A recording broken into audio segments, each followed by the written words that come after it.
Assalamu alaikum wa rahmatullahi wa barakatuh. I think most Muslims are familiar with the fact that sometimes Muslims get attacked with regards to gender issues. I think it's important that Muslims educate themselves and understand Islamic law, but we're not going to be talking about that today. Today, I simply want to equip you with many verses that I think are quite questionable with regards to gender issues because it's definitely important to understand Islamic law, to understand the wisdom of why Allah Ta'ala gives laws in Islam for both men and women, and to understand the hikmah, the wisdom behind it. But that being said, it can be frustrating when we as Muslims are being attacked. And meanwhile, you could just simply look into the Bible itself and say, hey, wait a second, you guys have verses that are way worse. Do you even realize that you're attacking me on smaller issues? And meanwhile, your book has things that are way bigger. The problem is most Muslims are unaware of this. So we're just going to go through a number of these verses so that Muslims can at least be aware of the fact that this exists in the Bible. So let's take a look at 1 Timothy 2, 11 to 15. It says what? A woman should learn in quietness and full submission. I do not permit a woman to teach or to assume authority over a man. She must be quiet. For Adam was formed first, then Eve, and Adam was not the one deceived. It was the woman who was deceived and became a sinner. But women will be saved through childbearing if they continue in faith, love, and holiness with propriety.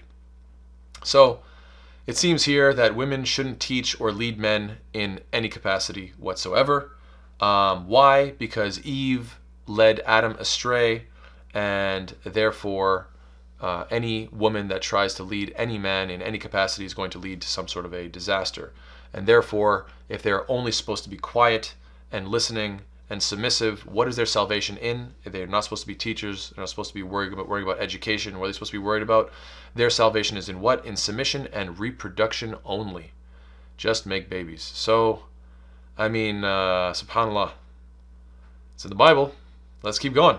Ephesians 5:22 to 24 says what? Wives, submit yourselves to your own husbands as you do the Lord. Now look, from an Islamic perspective, the idea of the man being the leader, this is something we're totally fine with. Men should be the leaders of the household. But then it says, what? Submit yourselves to your husbands, to your own husbands as you do to the Lord? To that extent?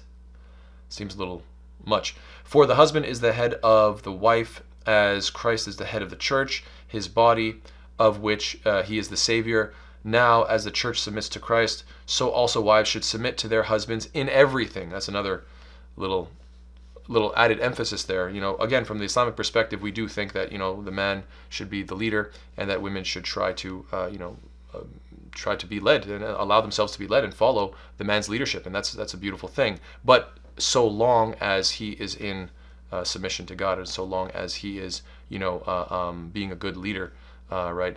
There is no la ta'ati li makhluqin fi ma'siyati al-khaliq. I believe that's the hadith. That the Prophet says what? There is no obedience to the creation above the Creator. It's just interesting that it says you have to obey them as you do the way you obey the Lord, and obey them in everything. Anyway, Allah Adam. Some interesting verses. Let's keep going. Selling one's daughter. Exodus 21:7-8. If a man sells his daughter as a servant, she is not to go free as male servants do. If she does not please the master who has selected her for himself, he must let her be redeemed, and has no right to sell her to foreigners because he has broken faith with her. So, Christians, do you believe that a father should be able to sell his daughter for a price? Seems pretty rough. Let's keep going. Deuteronomy 25:11-12. This is amazing.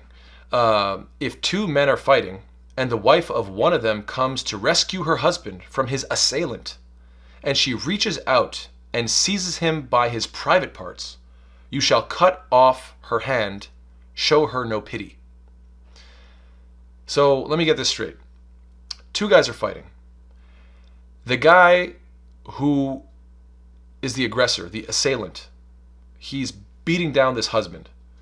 And you have this wife now who's watching this situation thinking, oh my God, my husband's catching a serious beatdown. Who knows, maybe his life is being threatened. I don't know, but he's clearly taking a beating. So the wife is like, I got to do something. Now I would imagine that most women would think, I'm not going to punch him in like the shoulder, or maybe I'm not strong enough to like tackle him.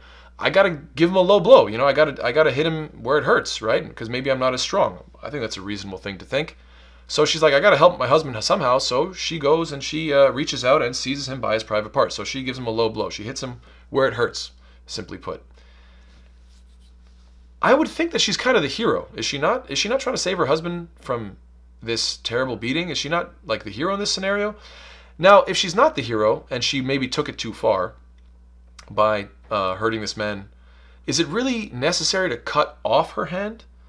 I mean, I know some Christians say, well, if you damage the man's private parts to the point that he can't reproduce. It doesn't say that. That's not what the verse says. So let's not, it just says she seizes him by the private parts. It doesn't say that she crushes the genitals or does permanent damage or mutilates him in some sort of way. No, it simply says that she she seized him by the private parts. That is enough. Even though she's basically the hero of this scenario, that's enough to cut off her hand. Is this making sense to anybody? Why would God reveal this? So, yeah. And the final one is just this obscenity that you find in the Bible. This is Ezekiel 23 from 11 to 21. I'm going to leave it here, inshallah, up on the screen so you guys can read it yourselves. I don't want to read this out loud, but it seems quite inappropriate that this would be God's word, especially something to be studied by young children, something that could be read in public to an audience in church. This doesn't really seem fit. But, who knows? Maybe you guys have a good explanation for it, but it just seems inappropriate. And so these are just some verses that deal with issues of gender or sexuality that I thought were important, that Muslims just be aware of, that this stuff exists in the Bible. Okay, take care. Assalamu alaikum.